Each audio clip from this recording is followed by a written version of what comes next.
Do you have a lot of advice you give for, or a path that you give for somebody in their 20s, like raising personal consciousness in your early 20s? Do you prescribe something? Is it something you actively speak about? Yes, absolutely. And I'd say one thing as well. I think we are seeing such an acceleration with some people where they are becoming a lot more wise earlier in life, right? While others actually take a lot longer, right? So it's not even about necessarily your age, it's about what community or what influences you've had around you, right? But if you're around more conscious people, you're going to be more conscious as well. And being very aware, some people might be very conscious on something like their health, right?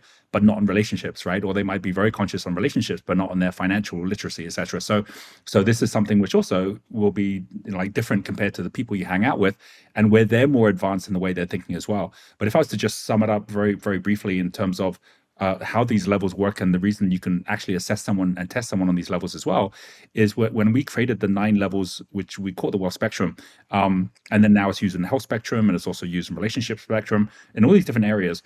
They all directly link to the 7 colors of the rainbow, which is not a surprise because a lot of people don't realize that the colors of the rainbow were actually named by Isaac Newton, and he deliberately used the chakra colors because he's talking about the chakra levels within light.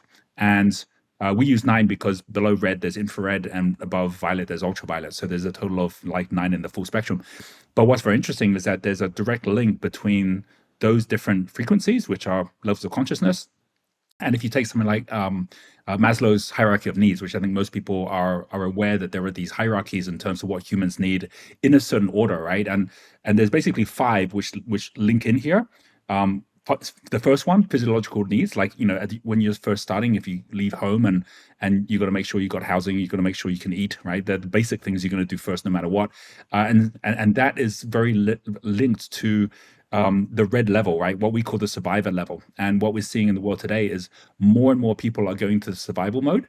The infrared one level below is victim mode, right? And if you equate this to money, someone in victim mode is just going in more and more debt every single month. And we see even entrepreneurs where they're trying to grow a business, but they take a dollar, they make 50 cents out of the dollar, even in their personal life. So unless you've actually earned the right to turn a dollar into more than a dollar, you're not going to do it in your business if you can't do it in your personal life. So this is all part of that foundation, which is, hey, you got to clean yourself up, sort yourself out before you try and start a business, because your business is always a reflection of yourself. That victim mode also shows up online as haters, right? They're the people always basically that want to be anonymous, but they get their whole significance by being the victim. And we're seeing more and more of that because it's the thing that actually gets driven the most. Hate actually moves much, much faster as virality than love. And so that's why it has a very, short term but very powerful way forward, but it never lasts long term, right? So you can get someone on board because they hate themselves, but they're not going to stick around if they're going to keep hating themselves. But if you actually can bring them into a connection, into love, then they'll stay for longer, right? So that physiological needs, the first steps. What does that look like in a relationship? Well, what it looks like is someone there basically is saying, I'm going to blame you for my unhappiness, right? And I think we've all been in those kind of relationships where, to begin with, they were blaming us for their happiness, and then we're like, that's great, so we love them. But then they started blaming us for their unhappiness, and then it's like, whoa, okay, this is not working anymore. And sometimes you might have married that person, right? That might be your parents, that might be your children. But when you realize, wow, that's a level of consciousness where it's not going to change as long as they're at that level, which means you've got a choice: either help them to move levels, because some people don't want to move, or change your relationships, right? And from that red level, you then get to the next level, which is safety needs, right? So this is the second of the hierarchies. And safety needs is really when you're going to orange level. We call orange level a worker, right? Because some people want to be safe in a 9 to 5 job. It means they're never really going to be out of a fixed mindset of just doing what they're told. And some people are totally okay being in that place. But if that becomes less safe because your job's no longer safe, well, then you might as well have become an entrepreneur in the first place. When someone's in safety, if they have someone who's growing with a growth mindset in a relationship with them, they'll feel very, very threatened, because they'll think, wow, this person's going to leave me, right? If they keep on growing and I don't. And instead of coming and growing with you, they'll often try and hold you back. They'll criticize you. They'll tell you why you're wrong. And all they're looking for is safety, right? And there's ways to communicate with someone at that level, if you want to be with someone like that at that level. But there's a good chance they'll also hold you back unless you find ways that they can grow too, right? And from that orange level, which is what we call a worker, comes the first level of entrepreneurs, which is yellow level. And these link to the chakras because orange level is really your base chakra, Whereas if you actually go to yellow levels, your solar plexus, and this is what we call the player, someone who actually has figured out ways to create their own product or start their own business. But they're still the ones doing everything themselves, and they find it very difficult to build a team because they're always relying on their own genius. And so you have to use that to start the company. But it's very similar to if you take the Seven Habits, right? The Stephen Covey's book. He talks about the difference of independence. Dependence is orange level. Independence is yellow level. So it's like I will do things, but that's very different from heart chakra, which is green level. That's what we call a performer. This is not I need to make money. It's I'm going to help you make money, right? It's not I need to do things. It's I'm going to help you do things, right? It's totally different energy level, and you have to shift to that level if you're ever going to build a team. But you also have to shift that level if you're ever going to have a long-term relationship, right? Because if you're coming always from a place where you need things, or you're the one that's going to make things happen, it's never going to be a strong relationship. And the problem with the dating scene is the dating scene often is about basically, okay, whoever is best at dating is the one that's going to find the right person, but that not isn't necessarily the one who's best at actually building a relationship. So being aware that what you need to do to date might be totally different from what you need to do to build to keep sustain the relationship, which means you both have to level up. And there's ways to always do it. Like I've seen many entrepreneurs who go, "Oh my gosh, I just realized why I've never been able to keep a team, or why my business can never go to 10 million because I'm not asking the question, how do I help other people make money? I keep on asking, how do I make money? And no wonder I'm never going to go from yellow to green, right? And then of course from green, which is now interdependence, you then go to what Stephen Covey called the eighth habit, which is your voice, right? So that's blue level, and this is where you go from safety needs to love and belonging needs, which is the third level, which is what we're talking about, up to heart level. Then you get to esteem. This is where you're happy for someone to actually live their true life, even if sometimes they're not with you, right?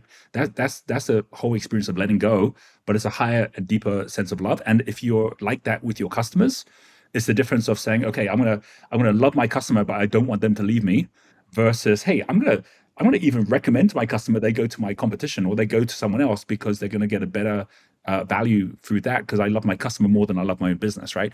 There's totally different experience that you have, but you're going to have customers for life if you think that way. And it's always counterintuitive, right? It's not like holding on to someone is what keeps them. It's letting them go, which is what keeps them, because they see that you actually care about them more than you care about yourself. So esteem level and self-esteem. And then finally at the top level, self-actualization. And when you start like going up to those high levels, you actually want to go out there and make a difference in the world. And that's the difference of kind of like when we have blue level in a business, we call a conductor. Those are like the investors that can make the music without ever touching an instrument. Very different from performers that actually make sure they're in an orchestra, but they can still leave the stage and the music still keeps playing. Versus the player, which is like playing the instrument. The moment you stop, the music stops, right? Which is what a lot of people's experience are, even if they're self-employed. Each of these, I could go into more detail, but you're kind of getting the idea. We all can sense which level we generally are. Our test shows you exactly which level, but then what are the exact steps to move up to another level if you choose to do it? Because at the end of the day, it has to start with choice. And for some of us, we're making an unconscious choice. And so when we know we can make a conscious one, we can shift.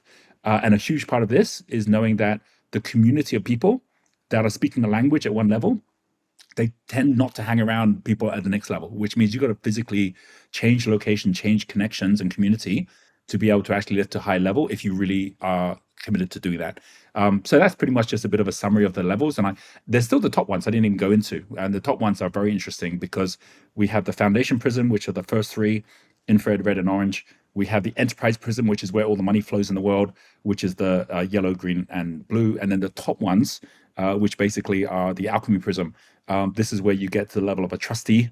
Like every theater has trustees, and they're often not even in the theater, but they're the ones that make the theater possible. And then you've got the composer.